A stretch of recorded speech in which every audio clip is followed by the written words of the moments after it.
you really want me on the team. What's your approach to recruiting? You want first place, come play with me. You want second place, go somewhere else. Like I would watch Magic play. I'd watch Michael play. And I would see them do these unbelievable things, and I'd say, you know, can I get to that level? I don't know, but let's find out.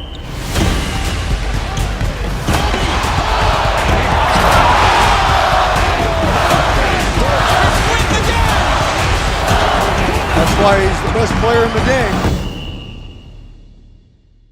Everything was done to try to learn how to become a better basketball player. Everything. And so when you have that point of view, then literally the world becomes your library to help you to become better at your craft. So because you know what you want, the world's giving you exactly the information you need to become better at it. Because you know what you're looking for. So many guys tell stories about your work ethic. Yeah. What was really your work ethic like, and for how long did you stay disciplined? Well, I mean, every day. I mean, since 20 years. I mean, it was an everyday process, and trying to figure out strengths and weaknesses. For example, jumping ability. Man, my vertical was a 40, it wasn't a 46 or a 45. My hands are big, but they're not massive. Right? So you got to figure out ways to strengthen them so your hands are strong enough to be able to palm a ball and do the things that you need to do. Quickness, I was quick, but not insanely quick. I was fast, but not ridiculously fast. Right? So I had to rely on skill a lot more.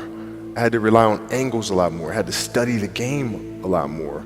And but I enjoyed it though. So like from the time I can remember when I started watching the game, I studied the game, and it just never changed.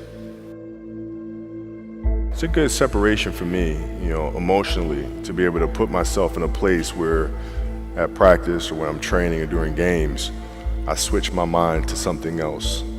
I switch my mode into something else, right? For me, it's the equivalent of Maximus, Decimus, Meridius, and Gladiator picking up the dirt, smelling the dirt.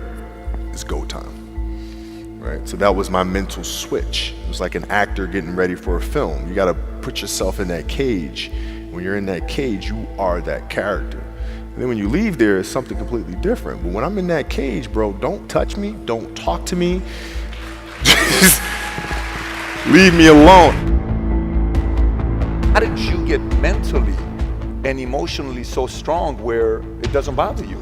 Well, you got to look at the reality of the situation. Like for me, it's not, you kind of got to get over yourself. Like, it's not about you, man. Like, okay, you feel embarrassed. You're not that important. Like, get over yourself. That's where you go. Get over yourself, right? Like you're worried about how people may perceive you, and like you're walking around and it's embarrassing because you shot 5 air balls. Get over yourself. Right? And then after that, it's okay, well, why did those air balls happen? Got it.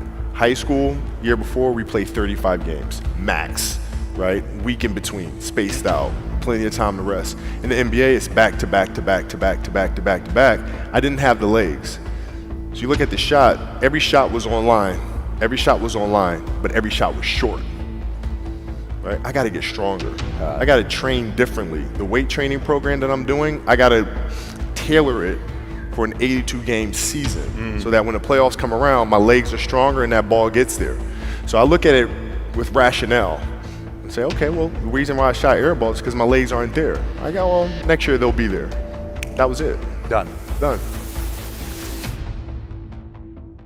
Were there some names that you looked at and says, these 3 guys are as crazy as I am? At the time, I deal with what I've referred to as Goat Mountain. I went to Goat Mountain, and I talked to Magic, Michael, Bird, Hakeem Olajuwon, Jerry West, Oscar Robinson, Bill Russell. So I would talk to them. What did you do?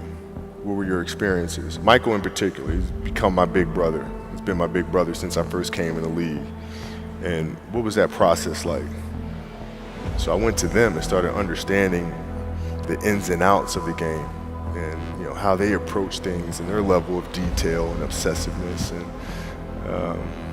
that's what I did. The players that had that passion but weren't willing to commit their entire lives to doing that, right? It's a choice, right? You have other things. You have family. You have all these other things that you have to do. The game can't really be your number one priority. And so I was looking at that like, man, this is going to be fun. If I'm buddies with you from high school, if I'm a cousin of yours, what happened to our relationship? How did that gravitate when you went into the league and you're determined to become the greatest, or you're determined to become one of the greatest? What happens to our relationship? Well, it suffers. It does suffer. Oh, yeah. Okay. Yeah. And you understood that. You were okay yeah. with that. Well, yeah. And the people that love you, like friends and family, like they know that about you. Got it. So they let you be you. And when you reconvene, you pick back up where you left off. Mm-hmm. But make no mistake about it, everything in between is lost, right? So those long-term relationships, the commitment of time of, taking vacation. Like I see a lot of players take vacations with other players that are close friends. And they'll just take vacations just to take vacations, or just hang out just to hang out. Like I never did that.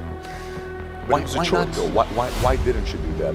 Well, because when I retire, I didn't want to have to say, I wish I would have done more. I don't want that. I don't want that. You got a lot of people paying their hard-earned money to come watch you perform. Perform. It's your job to be in shape. It's your job to be strong enough to perform at that level every single night. And as a competitor, I'm not ducking shit. Like it's not, oh my God, my back hurts, I'm sore, we got to play Vince Carter and Toronto Raptors tonight. We actually had this happen. We had a game against Toronto in 2000, and Vince was tearing the league up. My back was jacked. But like the perception of that, like what? Kobe's missing the game against Toronto and Vince Carter because my back was really spasming. But people will be like, what? Oh, he's ducking Vince. Excuse me? No, I don't think so. So I would be in the layup line like, okay, there's a lot of days where you can rest and recover. Today ain't one of them. Your back can bother you any other day. That shit ain't bothering me today. Wow. He gonna have to see me today. Yeah. Oh man. Yeah. If you're looking at a big investments you got to make, what is the decision-making process there? Do you call? Is there first you do your own research? You take this much time. You call an advisor. Is there a system you follow? It's pretty simple for me. It's do you understand the business? Is it a business that you can help in some form or fashion? What are the barriers of entry to that business? And then the entrepreneurs themselves, the company itself, right? Do they have a culture that you believe is sustainable? Are these leaders people that you believe in? Are they people that are obsessives? And in turn, have they created a culture of obsessiveness? So I tend to look at those 4 factors, and that's it. That's big right there, by the way. I don't know if you guys caught that right there. That's pretty massive right there.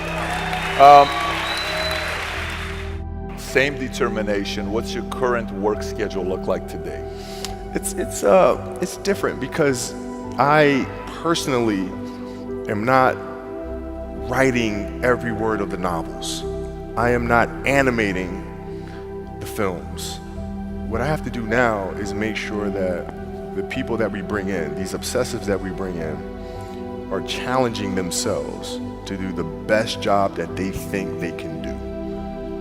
That's what I'm there for, is for them to constantly look in the mirror and self-assess and challenge themselves. If we have a project and you're saying, okay, I can do that, that's not the project we want. The projects that say, I don't know if I can animate that. I don't know how to write that story. I don't know how to do that. Those are the things we want, because through that curiosity, you'll reach a level that you didn't think was possible. And so running the studio, that's what I'm doing.